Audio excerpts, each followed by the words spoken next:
am Sumant Devatia. Here is first poem, Character of a Happy Life. It is composed by the famous writer Sir Henry Wotton. In this poem, the poet tells us about the happy life, about the life of a happy man. He said that the person who wants to lead a happy life, he should be free from rumors, he should not have temptations, he should not be greedy. Like this, many qualities he tells us in this poem.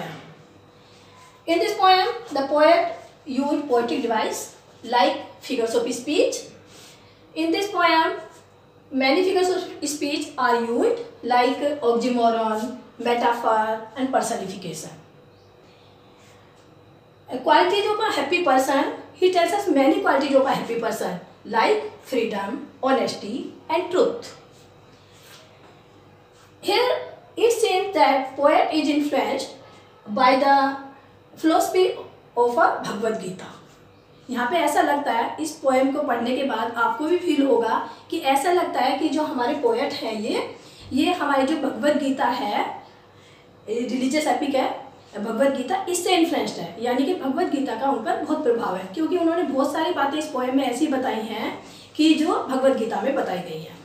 So students, read this stanza. First stanza. How happy is he born or taught, that serves not another's will, whose armor is his honest thought, and simple truth his utmost skill. The writer tells us about a happy person, about a life of a happy person. He said that a happy person, he should be by birth or he should be by teaching. एक happy person जो होता है वो by birth भी हो सकता है, यानी कि उसके अंदर जो क्वालिटी होंगी एक हैप्पी लाइफ लीड करने की, हैप्पी लाइफ जीने की, वो बाई बर्थ भी हो सकती हैं और बाई टीचिंग, यानी कि उसको शिक्षाएं कैसी मिली है, उसको टीचिंग कैसी मिली है, उसके अकॉर्डिंग भी हो सकती हैं.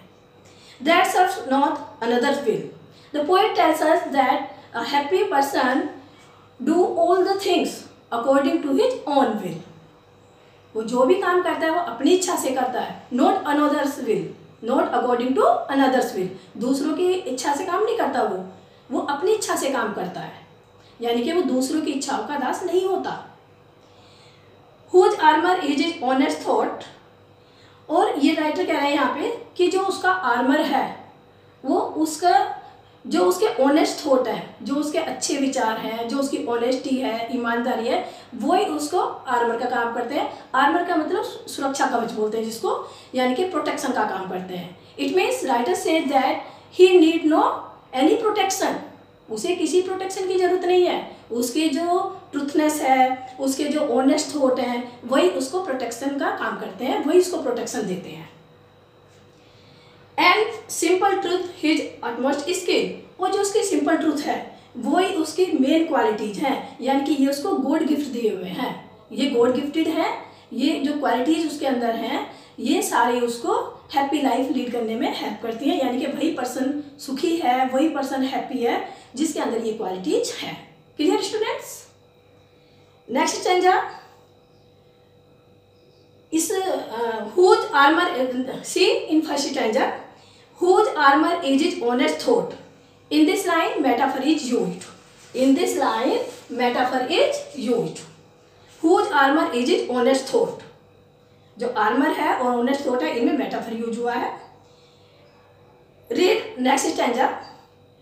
Whose patience not his masters are, whose soul is still prepared for death, untied unto the world with care of princely love or vulgar breath.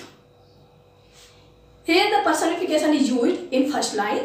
Whose patience not his masters are. Personification is used in this line. तो कह रहे हैं कि वो person happy है, वही आदमी happy रह सकता है जो अपने उसकी जो पेशेंस है, जो उसकी पेशेंस है, जो उसकी इच्छाएं हैं, वो अपनी इच्छाओं का गुलाम ना हो, यानी कि वो अपनी इच्छाओं के अपने अकॉर्डिंग काम करे, ये अपनी इच्छाओं के अनुसार नहीं. Whose soul is still prepared for death, और he doesn't fear from death. वो डेथ से नहीं डरता. He always prepare for death. वो मरने से नहीं डरता, डेथ से नहीं डरता, और वो हमेशा फ्री रहता है इन से। He is fearless, he should be, you can say he should be fearless. Untied unto the world with care, यानी कि he is not attached to the world. Here the poet says that he is not attached to the world. A person who wants to lead a happy life, he should not be attached to the world. या love of world you can say. Oh princely love or vulgar breath, यानी कि he doesn't heed any love, princely love. Princely love here princely love means जो ऊंचे लोग होते हैं like king, या जो बहुत ही विद्वान लोग होते हैं, ग्रेट पर्सन होते हैं, तो उस पर इस बात का कोई फर्क नहीं पड़ता कि वो उसको लाइक करें, लव करें। और vulgar breath means people who criticise him, a person या पीपल हु क्रिटिसाइज हिम, यानी कि वो लोग जो उनको क्रिटिसाइज करें, और वो लोग जो बड़े अच्छे पदों पर हैं या अच्छे जिन्हें हम बहुत अच्छे मानते हैं, वो उसको लव करें। इन चीज़ों का उस पर कोई इफेक्ट नहीं पड़ता, उसे फर्क नहीं पड़ता कोई उसको क्रिटिसाइज कर रहा है, उस पर कोई प्रभाव नहीं पड़ता कि उसको कोई लव कर रहा है। He is not attached to the world, to the love anything. Really he is a happy man, a person who has all these qualities, really he is a happy man. Clear? Read third stanza. Who hath his life from rumors freed, whose conscience is his strong retreat, whose state can neither flatter feed, nor ruin make oppressor great.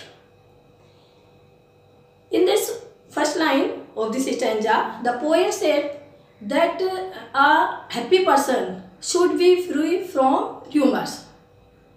A person who wants to lead a happy life, he should be free from all rumors. यानी कि उस पर rumours का कोई प्रभाव नहीं पड़ना चाहिए, वो इन र्यूमर्स से फ्री होना चाहिए। र्यूमर्स में अफवाहें, जैसा आप किसी के बारे में अफवाहें फैला दी, र्यूमर्स फैला दी, कोई अच्छी हो सकती है, बुरी अच्छी तो नहीं चली, र्यूमर्स नहीं होती नॉर्मली, लेकिन हाँ नेगेटिव साइड में अगर कोई र्यूमर्स फैला दी, हम लोग जैसे परेशान हो जाते हैं। लेकिन हाँ वो कह रहे हैं कि अगर आपको हैप्पी लाइफ लीड करनी है, हैप्पी लाइफ जीनी है, तो इन र्यूमर्स का आप पे कोई प्रभाव नहीं होना चाहिए, आप पे कोई फर्क नहीं होना चाहिए। Whose conscience is his strong retreat. In this line, metaphor is used.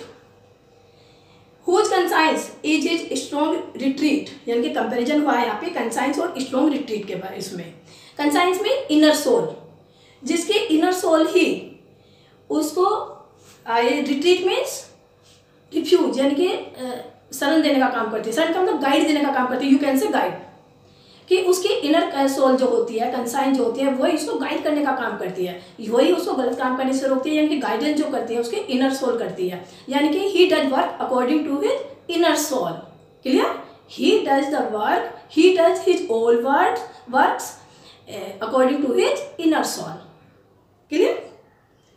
Whose state can neither flatter feel, और उसकी कंडीशन ऐसी होती है, उसकी स्टेट ऐसी होती है, he is you can say he is free from flattering. कोई उसकी चापलूसी करे, कोई फ्लैटरी करे उसके बारे में, उसकी कोई करे फ्लैटरिंग करे, तो वो उस पर कोई फर्क नहीं पड़ता, यानी कि फिर वो अहंकार से नहीं पड़ता। नॉर्मली अगर वो किसी की कोई चापलूसी करे, चाहे झूठी चापलूसी करे, नेचुरली जो चापलूसी होती है, फ्लैटरिंग होती है, वो झूठी होती है, तो जो झूठी चापलूसी करे वो उससे फिर अहंकार नहीं पड़ता, उस पर कोई फर्क नहीं पड़ता कि कोई मेरी चापलूसी करे या मुझे क्रिटिसाइज करे, कोई फर्क नहीं पड़ता। इस लाइन को ध्यान से पढ़ लीजिए। No ruin make oppressors great. यहाँ पे पॉइंट कह रहा है कि अब देखो अप एंड डाउन सबकी लाइफ में चलते हैं, तो अपने जब उसके डाउन चलते हैं, यानी कि रूइन, यानी कि जो कंडीशन हो गई उसकी कि मान लीजिए उसका बहुत ही ज़्यादा रूइन हो गया, बर्बादी के कगार पे पहुंच गया, यानी कि दुख के टाइम पर भी वो इतना दुखी नहीं होता कि जो उसके ऑपरेसर्स हैं, ऑपरेसर्स मीन्स क्रूल पर्सन, जो क्रूल पर्सन है अपनी विजय समझ ले कि भी जीत हमारी हो गई। सपोज कि आपको कोई बहुत ज़्यादा परेशान करना चाह रहा है और वो इतना परेशान कर दे और आपको वो चाहता है कि ये बहुत दुखी हो, और आप बहुत दुखी हो गए इस चीज़ से, वो देख रहा है तो वो तो बड़ा खुश होगा कि देखिए मैंने इसको परेशान किया और देखो कितना दुखी हो रहा है। तो उस समय क्या करेगा, वो अपनी विक्ट्री समझेगा कि मैं जीत गया, मैं अपने काम में सक्सेस हो गया, सफलता मिल गई मुझे कि मैंने इसको परेशान कर दिया।